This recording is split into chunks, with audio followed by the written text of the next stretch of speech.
What if your entire reality, your beliefs, your habit were all built on a system that's no longer compatible with who you are becoming?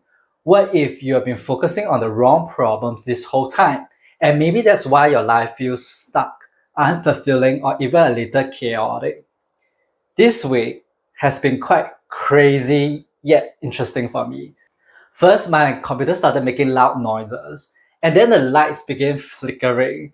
Initially, I thought it must be the cooling fan from my PC, so I took it out and cleaned it. But after putting it back, my computer wouldn't start.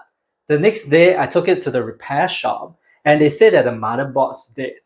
And the man gave me two options. One, they could try to fix the motherboard, but there was no guarantee of success. Two, they could replace my motherboard, but since it was old and outdated, I will also need to replace my RAM and CPU. This meant I had to buy a new motherboard, RAM, and CPU, which would be more costly. I went back home to think about it. Fixing it might work, but honestly, the motherboard was so old, it could just break again soon. I could go for the second option and change several computer parts, but do I really want to keep a bulky, rusty case with some new parts and some old parts? And then I thought, why not go for the third option? Just get a brand new PC. I can spend a bit more now and get something modern, reliable, and built for today's technology. So that's what I did. I turned down their offer and decided to invest in a brand new computer. So why am I sharing this story with you? A lot of times when we're trying to grow, we focus on fixing the things that ain't working. We tweak, we adjust, we fine tune. For example, if we procrastinate too much, we work on becoming more disciplined. If we are easily distracted, we learn to be more focused. When our relationship face challenges, we try to fix whatever we think is the problem. But what if the problem isn't just in this small behavior? What if the core issue is actually much deeper and more fundamental? These fixes may be just small adjustment to a system that might not even work for you anymore. It's like putting a fresh coat of paint on a house with a shaky foundation. What we really need sometimes isn't some tweaking, it's a complete overhaul. A lot of us start our journey with self improvement or trying to heal our childhood trauma. But at some point, self improvement has its limits, and focusing on healing trauma can keep us stuck in old stories instead of moving forward. Real transformation is different. It's about letting go of everything we know about ourselves, releasing old belief and narrative that hold us back, and fully step into a new version of ourselves. It's about raising our consciousness and shifting our identities completely. That's the kind of growth that lasts. That's the kind of growth that truly makes a difference. I'll give you an example. I used to have really low self esteem. At first, I thought it was because I wasn't good at communicating. So I worked on that. Then I thought it was because I was bad at socializing. So I worked on that too. I even tried to improve my physical appearance, like wear better clothes, improve my dress sense. I became more confident and competent at work. Sure, all these things help a little, but deep down inside, I still feel a little bit ashamed of myself.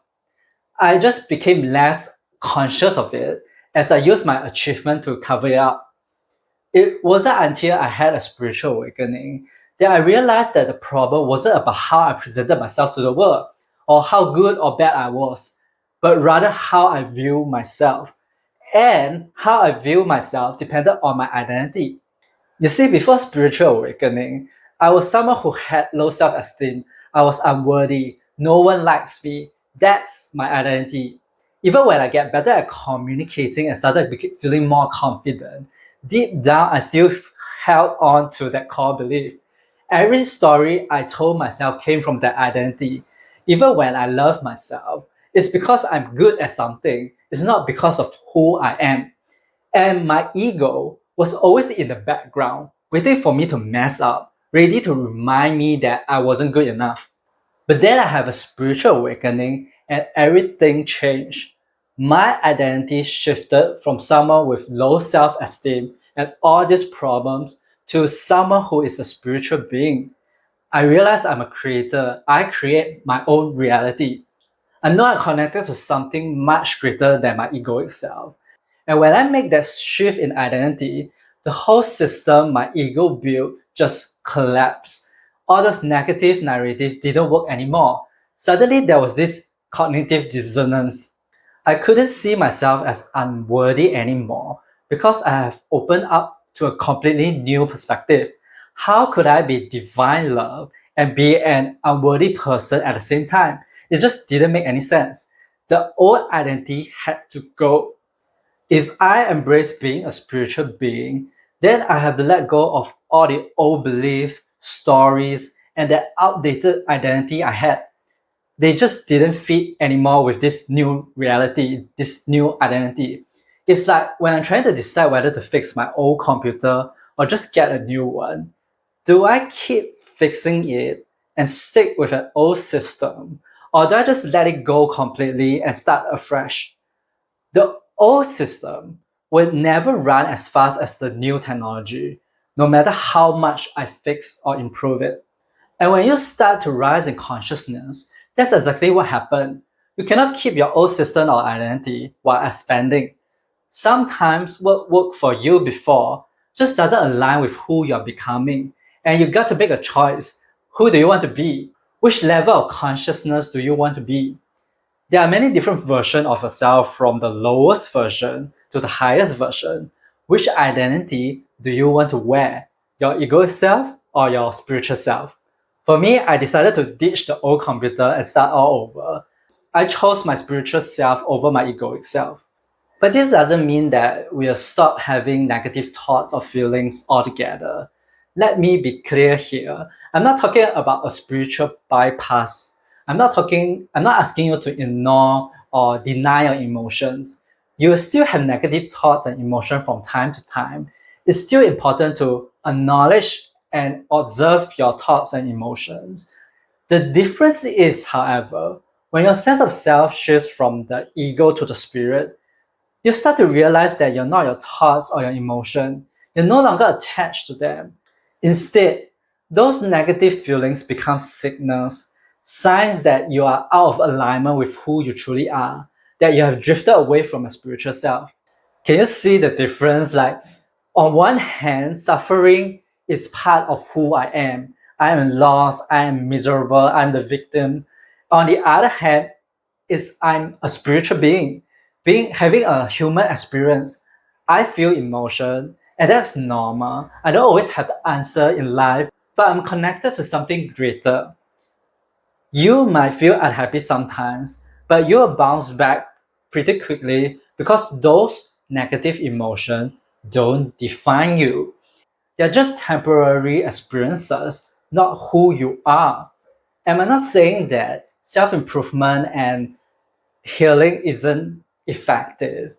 It's more suitable for different dimensions. Like when you are in the three dimensions, self help will be something you focus on. And when you are on the fourth dimension, healing will be something that is part of your reality. But when you raise your consciousness to five dimension, suddenly all this healing and all this self improvement does isn't relevant anymore to you because you have a very different perspective as compared to when you are in the 3D or 4D.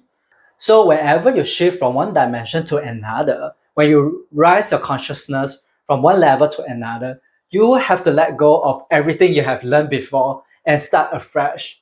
And I know that starting over can be tough, it can be scary, daunting, and feel like you are taking a step back. I just got a new computer and there are so many things missing, and I have to set everything up from scratch. I had to let go of some of my old ways of doing things. I'm working at a much slower pace, but you know what? It's also been a great chance and opportunity to rethink and reinvent my workflow. If you are going through a spiritual awakening or a major life transformation, it can be challenging at first. Watch this video as I share how you can navigate this transition.